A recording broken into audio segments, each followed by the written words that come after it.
Hungarian Folk Tales. The King's Bread.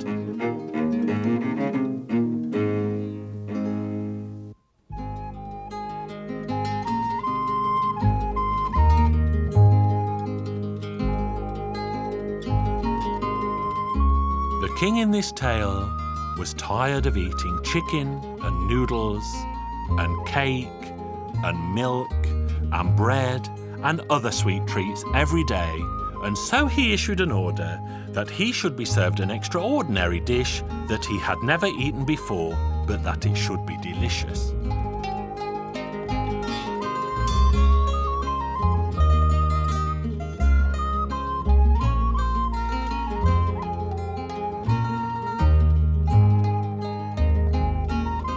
Well, the king's cook thought, I will do my very best.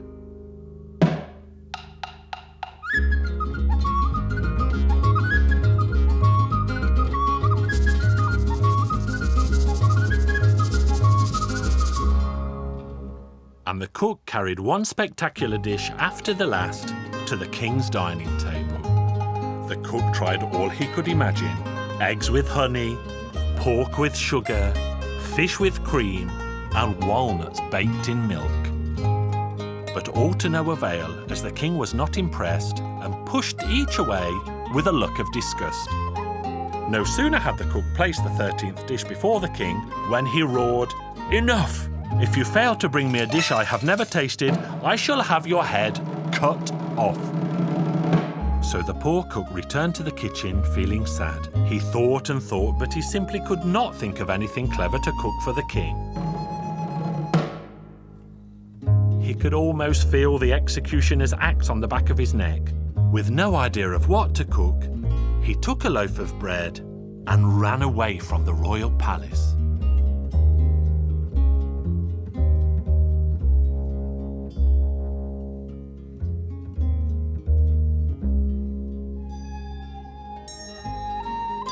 When time came for supper the following day, the king sat at his table, as he always did, but no dish was served before him. This had never happened in the palace before, and the king summoned for the cook to be brought before him, bound in chains. But where was the royal cook? They searched the palace high and low, but he was nowhere there.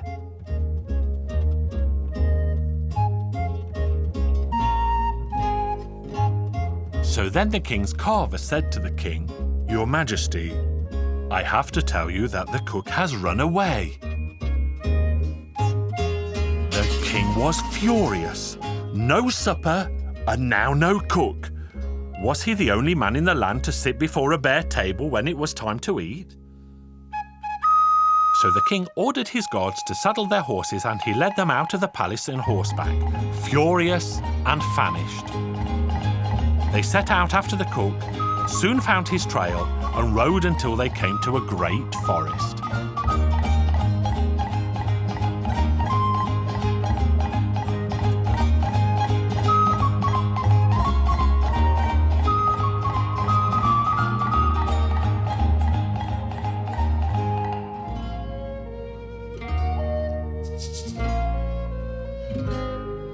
Here they searched low and high until they sighted him atop a tree, and the king shouted up, "Come down, you wretch, or I shall shoot." But the cook decided not to move and pretended to be dead, held aloft by the tree's strong branches. So the king called his men to chop the tree down. But the guards worked as slowly as they could, because they all liked the cook very much indeed, and they felt sad for his sorry fate. The king would surely have the cook's head cut off, and they would be sorry to see him go, because he had the habit of giving them delicious tidbits that the king ignored. And the roast pork and chicken always made an excellent change to their daily ration of bread. The king soon saw that the guards were slacking and the tree would never be chopped down.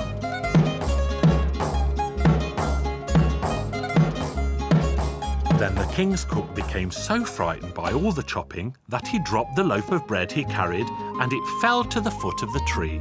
The king saw the loaf and wondered what on earth it could be. "It is a loaf of bread, sire, and not for a king, but a poor man's food." The king broke a little off and tasted it. "Oh, I've never eaten such delicious food since I was a baby in my mother's arms." "You rogue, you never told me that you could cook food as delicious as this loaf of bread. Come down and I shall pardon you for all your sins." The king's cook now knew that he was safe, and so he climbed down the tree and stood before his sovereign. "Cook, I order you that from now on, whatever you serve on my royal table must be accompanied by bread."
Hungarian Folk Tales.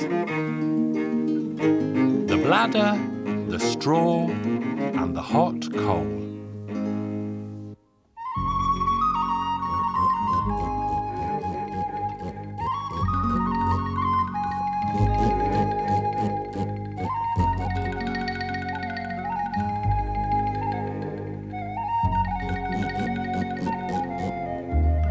Once upon a time, far, far away, to the border and beyond, there lived a bladder. One day the fat bladder began to feel bored, snapped its string and said, "Oh, I think I will go out and see the big wide world."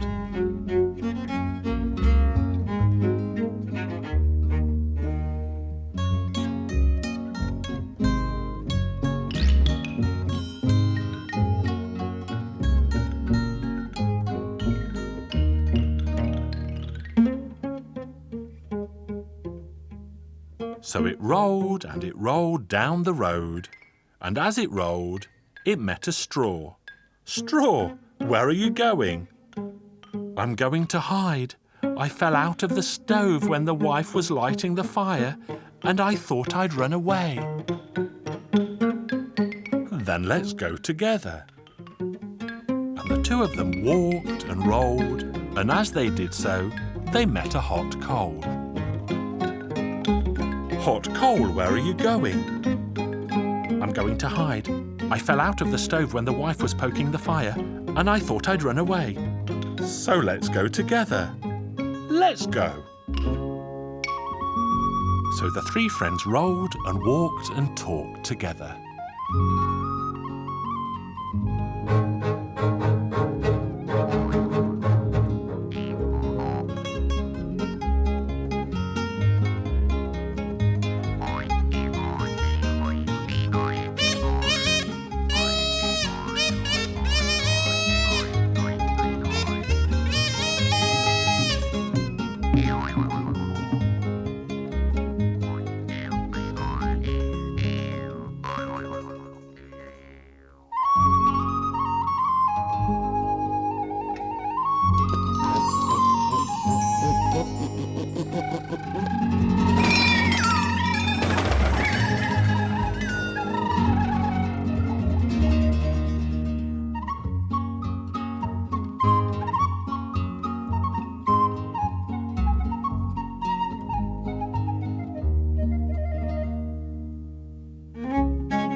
They journeyed on until they came to a stream. There the bladder jumped into the water and quickly swam to the other side. The straw also jumped quickly into the water and swam to the other side. Then the hot coal began to cry. How shall I swim to the other side? If I jump into the water, I'll stop being hot. Take me to the other side.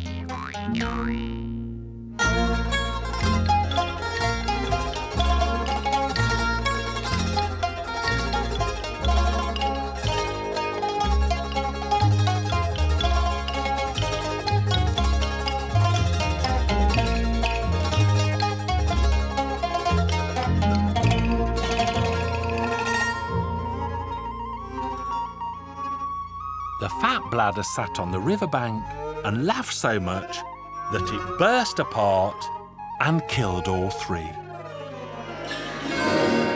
So that was the end of 1 and 2 and 3. And if you know more to this story, you can tell it to me.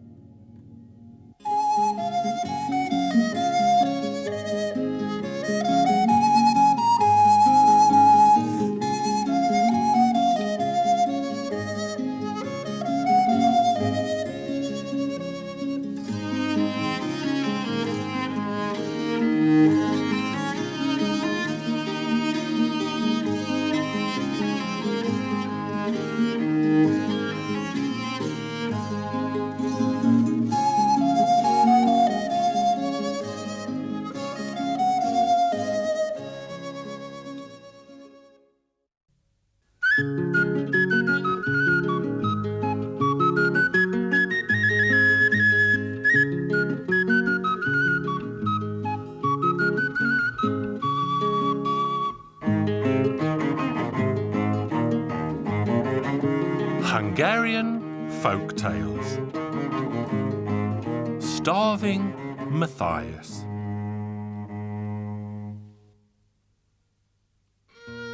Once upon a time, very far away, there lived a very poor man. He was as poor as could be and had nothing to his name. His name was Starving Matthias, for he had nothing to eat. One day Matthias made up his mind to go into the forest and hang himself. He looked hard at all the trees to see which one would be best for the job.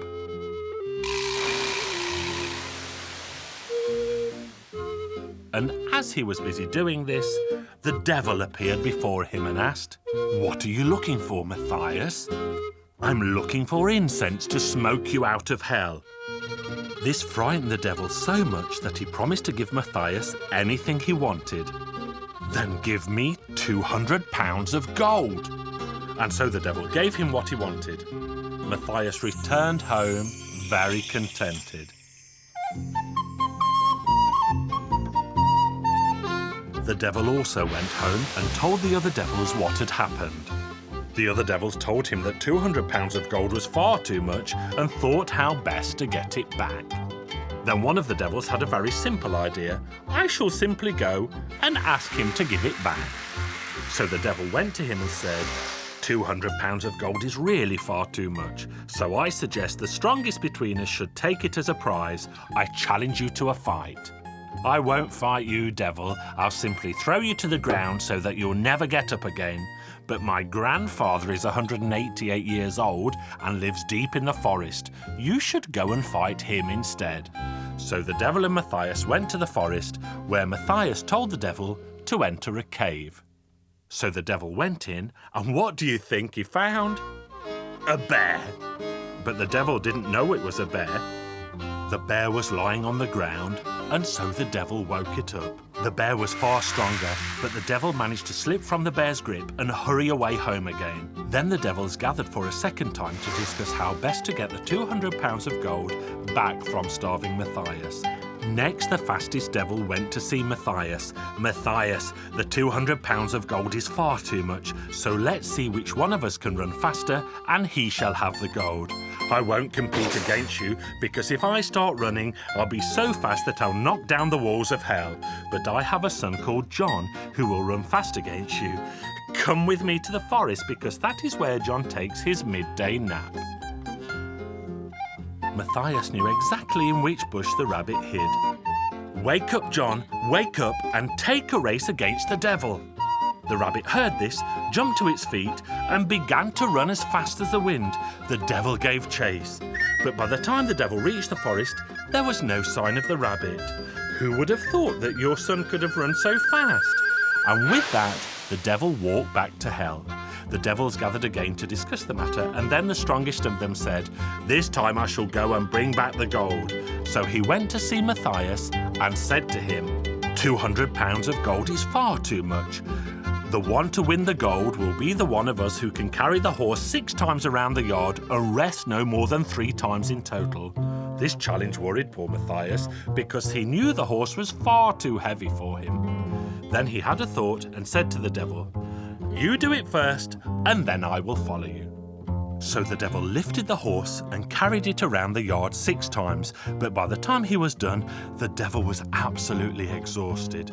Then Matthias said to the devil, "The way you lifted the horse and carried it around was really no great deed, and you even stopped to rest. Now I shall take the horse between my legs and take it 9 times around the yard without stopping, even once." When Matthias dismounted, he spoke to the devil and said, "You see, I am much stronger than you are. Although I took the horse between my legs, I had no need to take a rest." Defeated, this devil went home again. Once back, the devils discussed how they would regain the gold. At last a devil stepped forth saying that he would bring back the gold. So off he went to see Matthias. £200 of gold is far too much, so the one of us who can scare the other more shall have the gold. We'll have you drink hot ink today. I'll drink it. What if we harness you to a yoke and have you plough smouldering embers in hell? I'll do it if I must. What if we put you in a steel pot and pour boiling lead on you? I'll bear it if I must. Now I'll scare you.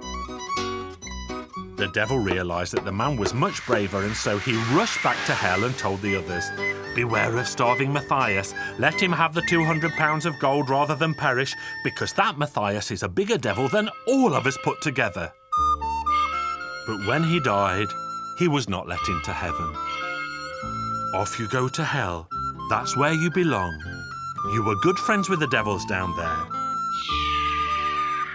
So off Matthias went to hell, but the devils would not let him in either. Then poor Matthias sat down outside heaven's door and sits there to this day. If you go to heaven, you are sure to see him still.